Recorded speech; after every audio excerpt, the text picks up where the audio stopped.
Good morning friends. Today புதிய வேலைவாய்ப்பில் உங்களை சந்திக்கிறதெல்லாம் மகிழ்ச்சி. விமானப்படையில் பணி செய்ய வேண்டும் என்று கனவுடன் இருப்பவர்களுக்கு கோவை மற்றும் தஞ்சை இந்தியா முழுவதும் வேலைவாய்ப்பு. உங்களுக்கு அரசு வேலை தான் இலக்குன்னு சொன்னால் இந்த சேனலை வந்து சப்ஸ்கிரைப் பண்ணிக்கிறங்க. இந்த சேனலில் அரசு வேலை சம்மந்தமான நியூஸ் மட்டும்தான் அப்லோட் பண்ணுவோம். அதனால் இந்த சேனலை சப்ஸ்கிரைப் பண்ணாத சப்ஸ்கிரைப் பண்ணிக்கிறங்க. மேலும் இந்த சேனலுக்கு ஆதரவு தெரிவிக்கிற அத்தனை பேருக்கும் நன்றியை தெரிவிச்சுக்கிறேன். வாங்க இந்த வீடியோவில் நம்ம என்னன்னு சொல்லிட்டு டீட்டெயிலாக பார்க்கலாம். தமிழ்நாட்டில் வந்து கோவை தஞ்சை விமானப்படையில் வந்து வேலைவாய்ப்பு வந்து போட்டிருக்காங்க. அக்னிவீர் வாயு நான் கம்பாட்டன்ட், ஓகேங்களா, இந்திய விமானப்படை, ஓகேங்களா. கல்வி தகுதி என்ன கட்டுருக்காங்கன்னா 10வது, ஏஜ் வந்து 18லேருந்து 21, அது கீழே இருக்குது 17 இருக்கிறவங்களும் அப்ளை பண்ணலாம். ஜாப் ப்ரொஃபைல், ஓகேங்களா. Hospitality stream, housekeeping. Method of selection வந்து 4 மெத்தட் 4 ஸ்டேஜ் கொடுத்துருக்காங்க.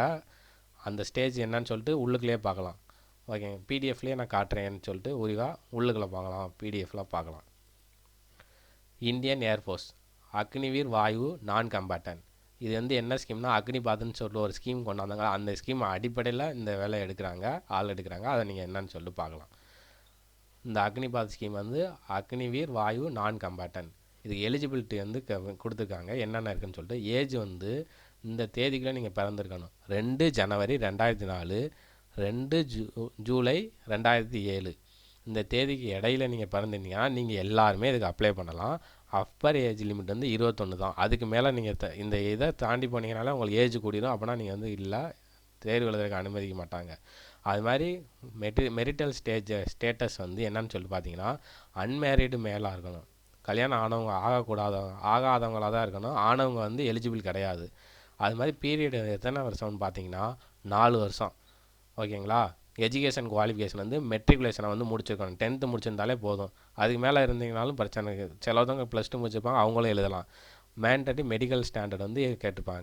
கம்பல்சரி மெடிக்கல் வந்து நீங்கள் இந்த இது இருக்கணும், எலிஜிபிள் இருக்கணும் பார்த்துங்க. ஹைட் வந்து 152 சென்டிமீட்டர், ஜெஸ்ட் வந்து 5 சென்டிமீட்டர், வெயிட் வந்து ஹைட்டுக்கு ஏற்ற மாதிரி வெயிட் இருக்கணும். அவங்க இந்த பிஎம்ஐன்னு சொல்லுவாங்கள்ல, அந்த பாடி மாஸ் இண்டெக்ஸ், அந்த இது அடிப்படையில் அந்த உங்கள் வெயிட் இருக்கணும். அதை நீங்கள் பார்த்துங்க. விஷன் வந்து இந்தியன் ஏர்ஃபோர்ஸுக்கு என்ன ஸ்டாண்டர்டோ அதை வந்து கண்டிப்பாக இருக்கணும். ஹியரிங்கும் அதே மாதிரி தான், நார்மல் ஹியரிங். டென்டல் வந்து மினிமம் 14 டென்டல் பாயிண்ட் இருக்கணும்.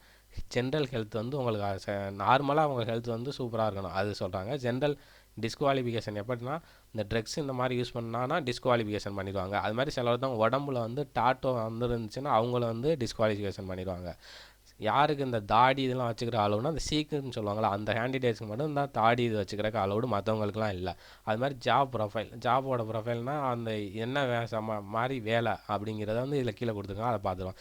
ஹாஸ்பிட்டாலிட்டி ஸ்டீம்னு சொல்லிட்டு கொடுத்துருக்காங்க. ஹாஸ்பிட்டாலிட்டினா என்னென்னா அங்கே வந்து குக்கிங் ஏரியா, அது மாதிரி கிச்சன் மேனேஜ்மெண்ட்டு, ப்ரிசன்டேஷன் ஆஃப் டிஷ்ஷஸ், என்ன அந்த நம்ம என்ன சமைக்கிறோம் அந்த இதெல்லாம் பார்த்துக்கணும். ரெஃப்ரிஜரேட்டன், இந்த சமையல் இது ஃபுட்டு வாட்ரு இது எல்லாமே சுத்தமாக வச்சுக்கணும். அது மாதிரி சேரு டேபிள் இதெல்லாம் சுத்தமாக வச்சுக்கணும் அப்படின்னு சொல்லிட்டு சொல்கிறாங்க. ஹவுஸ் கீப்பிங் அப்படின்னு சொன்னால் அது ஹவுஸ் கீப்பிங்னா வீட்டு வேலை மாதிரி தான். அது என்னென்னா கிளீனிங் ஃப்ளோர்ஸு, தரைத்தளம், ரோடு, ரூமு, பாத்ரூம் எல்லாமே சுத்தமாக வச்சுக்கணும். அது மாதிரி அவங்க என்ன அது தவிர வேறு வேலை என்ன சொல்கிறாங்களோ அது எல்லாமே பண்ணுற மாதிரி இருக்கும். அதையும் பார்த்துக்குங்க. ப்ரொசீஜர் பார் அப்ளை, இது எப்படி நீங்கள் அப்ளை பண்ணுறேன்னு சொல்லிட்டு கீழே கொடுத்துருக்காங்க. அதையும் நம்ம பார்த்துருவோம் வாங்க. அப்ளிகேஷன் வந்து ஆன்லைன் அப்ளிகேஷன்லாம் கிடையாது, போஸ்ட் ஆஃபீஸ் மூலியமாக அப்ளிகேஷன் பண்ணுறது தான். இந்த போட்டிருக்காங்க பார்த்தீங்களா, நார்மல் போஸ்ட் ட்ராப் பாக்ஸில் போட்டு விட்டு போகணும் தான். அதனால் நீங்கள் வந்து கீழே வந்து உங்களுக்கு வந்து அந்த அப்ளிகேஷனையும் கீழே கொடுத்துருவேன், பிடிஎஃப் ஃபைலு அப்ளிகேஷனாக, அதை நீங்கள் வந்து டவுன்லோட் பண்ணிக்கலாம். அது மாதிரி ஸ்கிப் பண்ணாமல் பாருங்கள். எதுக்கு சொல்கிறேன்னா சில பேருக்கு வந்து இதுக்கப்புறம் என்ன ஸ்டெப் பண்ணுறதுன்னு சொல்லி சந்தேகம் இருக்கும். அதனால் இந்த வீடியோ பார்த்தீங்கன்னா நீங்கள் சந்தேகமே படாது, எல்லாமே கிளியரானவே எக்ஸ்பிளைன் பண்ணிடுவேன். அதனால் நீங்கள் ஃபுல் வீடியோவும் ஸ்கிப் பண்ணாமல் பாருங்கள். பிளேஸ் வந்து கொடுத்துருக்காங்க பாருங்கள், எந்த ஊருக்கு எந்த ஸ்டேட்டில் எந்தெந்த அட்ரஸ்ன்னு சொல்லிக்கிறாங்க, போஸ்டல் அட்ரஸ்ன்னு சொல்லிட்டு. அது மாதிரி அவங்களோட அட்ரஸ்ஸு லொக்கேஷன் கொடுத்துருக்காங்க. வேகன்சி அந்த ஊரில் என்ன இருக்குது அதுன்னு சொல்லிட்டு கொடுத்துருக்காங்க. நம்ம தமிழ்நாடு தானே, தமிழ்நாட்டில் வந்து எங்கே இருக்குன்னு சொல்லிட்டு பார்ப்போம். சூலூர், அந்த சூலூருக்கு வந்து அந்த அட்ரஸ் கொடுத்துருக்காங்க பாருங்கள். Main guard room 43 wing air force station Sulur, post வந்து காங்கயம்பாளையம், டிஸ்ட்ரிக் வந்து கோயம்புத்தூர், தமிழ்நாடு. அந்த பின் நம்பரை போடுங்க. அது அங்கே என்ன வேலை இருக்குன்னா ஹவுஸ் கீப்பிங் வேலை இருக்குது. அது மாதிரி தஞ்சாவூரில் வந்து main guard room air force station Thanjavur, Pudukkottai road, Thanjavur state, Tamil Nadu. பின் வந்து 613-005. அது மாதிரி அங்கே என்னென்னா ஹவுஸ் கீப்பிங் இருக்குது. திருப்பி கீழே ஒரு இடத்துல கொடுத்துருக்காங்க, அந்த இதையும் பார்த்துருவோம். 55 சீரியல் நம்பர் 55ல கோயம்புத்தூரில் வந்து அது இங்கே வந்து என்னென்னா ஹாஸ்பிட்டாலிட்டி கொடுத்துருக்காங்க திருப்பியும் கோயம்புத்தூர்லையே. அது எங்கேன்னு பார்த்துங்க, main guard room AFAC Coimbatore, Redfield Coimbatore, Tamil Nadu 641-018. அது ஹாஸ்பிட்டாலிட்டி. ஓகேங்களா? இந்த இதில் நீங்கள் உங்களுக்கு எங்கே அப்ளை பண்ணணும்னு சொல்லுதோ அங்கே அப்ளை பண்ணுங்கள். அது மாதிரி மல்டிபிள் அப்ளை போட்டுறாதீங்க, அப்ளிகேஷனை பண்ணிடுறாங்க. அப்படி பண்ணிங்கன்னா உங்கள் அப்ளிகேஷன் வந்து ரிஜெக்ட் பண்ணிடுவாங்க. ஸோ நீங்கள் எடுத்த முயற்சி வந்து வீணாயிடக்கூடாது, அதுக்காண்டி நான் சொல்கிறேன். இப்போ வந்து என்னென்ன அந்த அட்டாச்மெண்ட் பண்ணணும்னு சொல்லி கொடுத்துருக்காங்க கேண்டிடேட். நீங்கள் வந்து இதெல்லாம் கண்டிப்பாக நீங்கள் அட்டாச் பண்ணி தான் அனுப்பணும். 10th mark sheet, passing certificate, pass பண்ணியிருப்பீங்களா அது வந்து வச்சுன்னா ஒரிஜினல் வச்சுருக்க. நீங்கள் எப்போ அனுப்புனாலும் சரி ஜெராக்ஸ் காப்பி வச்சு அனுப்புங்க. அது மாதிரி பாஸ்போர்ட் சைஸ்க்கு ரீசன்ட் கலர் ஃபோட்டோகிராஃபி இருக்குல்ல, அது வந்து 6 மாதத்துக்குள்ளே தான் இருக்கும். அதை எடுத்து நீங்கள் அதை வச்சு அனுப்பணும். அது மாதிரி கன்சர்ன் த பேரண்ட். நீங்கள் வந்து 18 வயசு ஆயிடுச்சுன்னா நீங்களே சைன் போட்டு அனுப்பலாம். அப்படி இல்லைன்னா 18 வயசுக்கு கீழே இருந்தீங்கன்னா உங்கள் பேரண்ட்ஸு இல்லை கார்டியன் அப்படின்னு சொல்லுவாங்க, பாதுகாவலர், அவங்க யாராவது ஒருத்தவங்க சைன் போட்டு அதை அனுப்பலாம். டேர்ம்ஸ் அண்ட் கண்டிஷன் கொடுத்துருக்காங்க. இது அக்னி வீரர் வாயு நான் கம்பண்டன்ட் 4 இயர்ஸ் அப்படின்னு சொல்லிட்டு இங்கேயே சொல்லிட்டாங்க. அது மாதிரி ட்ரைனிங் வந்து அங்கே அந்த ஏர்ஃபோர்ஸ் ஸ்டேஷனில் வந்து அலாட் பண்ணுவாங்க. அது எங்கே அவங்களை அலாட் பண்ணுறாங்களோ அங்கே ட்ரைனிங் நடக்கும். லீவு என்ன எப்படி கொடுப்பாங்கன்னா 30 நாளைக்கு ஆனுவல் லீவ், வருஷத்துக்கு வந்து 30 நாள் லீவு. அதுமாதிரி சிக் லீவ் வந்து உங்களுக்கு உடம்பு சரியில்லைன்னா மெடிக்கல் லீவ் கொடுத்துருவாங்க. Pay and allowance allied benefits 30,000 per மந்த்னு சொல்லிட்டு அவங்க சம்பளம் வந்து ஃபிக்ஸ்ட் பண்ணுவாங்க. அதுக்கப்புறம் டேர்ம் பெனிஃபிட்ஸ் சேவநிதின்னு சொல்லிட்டு ஒன்று இருக்கும். அது கீழே உங்களுக்கு வந்து ஃபுல் டீட்டெயில் கொடுத்துருவாங்க. ஃபஸ்ட் இயர் வந்து 30,000, செகண்ட் இயர் 33,000, தேர்ட் இயரில் வந்து 36,500, ஃபோர்த் இயரில் வந்து 40,000. அதில் வந்து இந்த அமௌண்ட் வந்து புடிமானம் போக கான்ட்ரிபியூஷன் சொல்லிட்டு ஒரு அமௌண்ட் எடுத்துக்குவாங்க. அந்த 9,000 போக 21,000 கொடுப்பாங்க. அது மாதிரி அவங்க வந்து உங்களுக்கு ஒரு 9,000 போடுவாங்க. அப்போ இந்த கான்ட்ரிபியூஷனில் ஒரு 5 lakhs வரும், இந்த கான்ட்ரிபியூஷனில் ஒரு 5 lakhs வரும். மொத்தம் உங்களுக்கு 10 lakhs வந்து நீங்கள் அந்த இதில் வந்துட்டு 4 இயர்ஸ் கம்ப்ளீட் பண்ணிட்டு வரும்போது உங்களுக்கு 10 lakhs கொடுப்பாங்க. அது வந்து சேவாநிதின்னு சொல்லுவாங்க. அதை நீங்கள் பார்த்துக்குங்க. மெடிக்கல் அண்ட் சிஎஸ்டி ஃபெசிலிட்டி அது எல்லாமே உங்களுக்கு வந்து அந்த ஏர்ஃபோர்ஸ் ஸ்டேஷனில் எங்கே இருக்கீங்களோ அங்கேயே கொடுத்துருவாங்க. அது மாதிரி இன்சூரன்ஸ், டிசபிலிட்டி காம்பன்சேஷன் எல்லாமே அந்த வந்து கொடுத்துருவாங்க. அதையும் நீங்கள் பார்த்துக்குங்க. அக்னிவீர் ஸ்கில் சர்டிஃபிகேட் நீங்கள் வெளியில் முடிச்சு வாரீங்கல்ல, வரும்போது அந்த சர்டிஃபிகேட்டுன்னு சொல்லிட்டு உங்களுக்கு கொடுத்துருவாங்க. அது மாதிரி ஆதார் கார்டு வந்து நீங்கள் கண்டிப்பாக வச்சு அனுப்பிச்சி விடணும். எதுக்கு? ஆதார் கார்டு தான் உங்களுக்கு ID proof, valid ID proof. அது மாதிரி கேரக்டர் சர்டிஃபிகேட் எதுக்குன்னா நீங்கள் நல்ல பையன் அப்படிங்கிறக்காண்டி கெஜெட்டர் ஆஃபீஸர், யாரோ ஒரு கெஜெட்டர் ஆஃபீஸர் வாங்கி கொடுக்கலாம். பஞ்சாயத்து ஆஃபீஸர், பிரின்சிபல் ஆஃப் ஸ்கூலில் நீங்கள் படிச்சிருப்பீங்களா அங்கே போய் கூட நீங்கள் வாங்கி கொடுக்கலாம். அது எப்படின்னா ரீசெண்டாக வாங்கினதாக இருக்கணும், ஒரிஜினல். அது மாதிரி நீங்கள் அட்டன் பண்ண போவீங்களா அப்போ தான் அந்த டாக்குமெண்ட்டுக்கு ஒரிஜினல் 10th மாட்ரிகுலேஷன் டாக்குமெண்ட் இதை கொண்டு போகணும், மார்க் ஷீட்டை. அப்படி கொண்டு போகலைன்னா உங்களை இது பண்ண மாட்டாங்க, அனுமதிக்க மாட்டாங்க. ஏன்னா சிலவங்க வந்து காப்பி மார்க் ஷீட் வாங்கியிருப்பாங்க ஆன்லைனில், அந்த மார்க் ஷீட்டை எடுத்துகிட்டு போய் கூட ஒரிஜினல் தான் நீங்கள் கொண்டு போகணும். அது மாதிரி எக்ஸ்பீரியன்ஸ் சர்டிஃபிகேட் சில பேர் வச்சுருப்பாங்க, அப்படி வச்சுருந்தா அவங்களும் கொண்டு போகணும். எக்ஸ்பீரியன்ஸ் வந்து காட்டியிருந்தால் கொண்டு போங்க, இல்லைனா மேக்ஸிமம் எக்ஸ்பீரியன்ஸ்லாம் காட்ட தேவையில்லை, நீங்கள் 10th மார்க் ஷீட்டை கொண்டு போனாலே போதும்.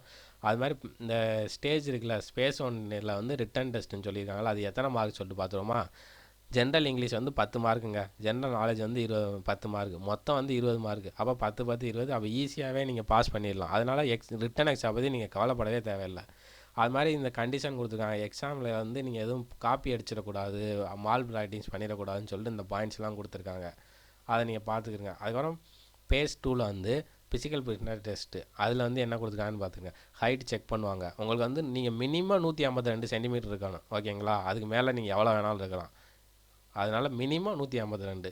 ஃபிசிக்கல் ஃபிட்னஸ் டெஸ்ட்டு 1, அது வந்து 1.6 கிலோமீட்டர் வந்து 6.30 நிமிஷத்தில் நீங்கள் ஓடி இருக்கணும், ஓகேங்களா? அது வந்து இந்த இது என்ன கொடுத்துருக்காங்கன்னா, சில ஊர் வந்து ஹைட்டில் இருக்கும், கடல் மட்டத்துலேருந்து ரொம்ப ஹைட்டாக இருக்கும். அவங்களுக்கு வந்து 5,000 ஃபீட்டில் எந்த சலுகையும் கிடையாது.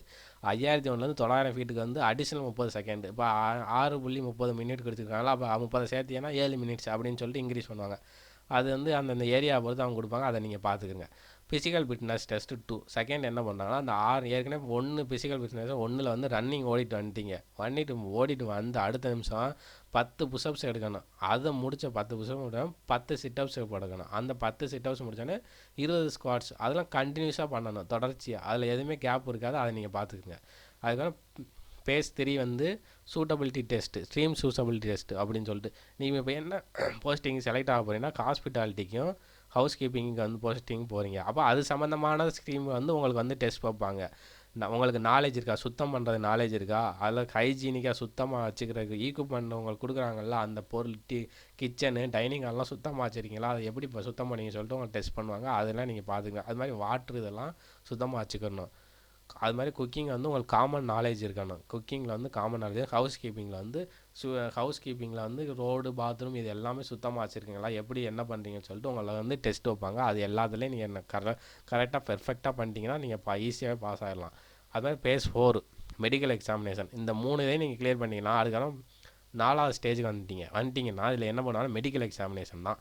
பிளட் ஹீமோகிராமு அதை செக் பண்ணுவாங்க. ஓகேங்களா. அதுதான் யூரின், பயோகெமிஸ்ட்ரி, அந்த பிளட் சுகரு, சேராமு, யூரியா, செரம், பைலுரின் அதெல்லாம் டெஸ்ட் பண்ணுவாங்க. ரேடியோகிராஃபிக் டெஸ்ட்டு, அப்புறம் இசிஜி பண்ணுவாங்க. அதுக்கப்புறம் இன்வெஸ்டிகேஷன், டிமாண்ட், நெசசரி. உங்களுக்கு ஏதாவது எக்ஸ்ட்ரா ப்ராப்ளம் இருந்துச்சுன்னா அது மெடிக்கல் ஆஃபீஸர் பார்த்துக்குவார். அதனால் நீங்கள் வந்து அதெல்லாம் மேக்ஸிமம் மெடிக்கல் டெஸ்ட்டில் எல்லாம் பாஸ் ஆகிடலாம். ஓகேங்களா. ஜென்ரல் இன்டெக்ஷன் அது மாதிரி நீங்கள் போய் அட்டன் பண்ண போகிறீங்களா, அப்போ டிஏ இதெல்லாம் கொடுப்பாங்களாண்டா எதுவும் கொடுக்க மாட்டா. உங்களோட சொந்த காசில் தான் நீங்கள் அரேஞ்ச்மெண்ட்டில் தான் போகணும். அது மாதிரி உங்களோட ஃபோன் நம்பரு சும்மா அந்த இமெயில் எல்லாம் கொடுத்தீங்கன்னா அது கரெக்டான நம்பராக கொடுங்க. அது சிலதான் தப்பாக கொடுத்துருவாங்க. அது மாதிரி உங்களுக்கு கால் லெட்டர் வந்து அவங்க அனுப்பிச்சி விடுவாங்க. நீங்கள் அப்ளிகேஷன் ஃபில் பண்ணுறீங்களா, அது மாதிரி கால் லெட்டர் அனுப்பிச்சி விடுவாங்க. அதை அடிமை நீங்கள் போய் எழுத வேண்டியதான். அதுன்னு சொல்லிட்டு பார்த்துக்குங்க. சரிங்களா. அடுத்து வந்து உங்களுக்கு எதுவும் டவுட்டு இந்த மாதிரி இருந்துச்சுன்னா நீங்கள் வந்து என்கிட்ட கமெண்ட் பாக்ஸில் வந்து கேளுங்க. நான் உங்களுக்கு தெளிவாகவே சொல்கிறேன். அது மாதிரி பிடிஎஃப் ஃபைலில் வந்து டிஸ்கிரிப்ஷன் பாக்ஸ்லேயே பிடிஎஃப் ஃபைலையும் அப்ளிகேஷன் ஃபார்மையும் கொடுத்துருவேன். அது மாதிரி உங்களுக்கு எதுவும் சந்தேகம் இருந்துச்சா நீங்கள் தயக்கம் இல்லாமல் கேளுங்க. உங்களுக்கு அரசு வேலை தான் கனவுன்னு இருந்துச்சுன்னா அந்த சேனலை வந்து சப்ஸ்கிரைப் பண்ணிக்கிறங்க. மேலும் வேற ஒரு செய்தியில் வந்து நான் உங்களை வந்து சந்திக்கிறேன். புதியதொரு வேலை வாய்ப்பில் உங்களை நான் வந்து சந்திப்போம். தேங்க்யூ நண்பர்களே.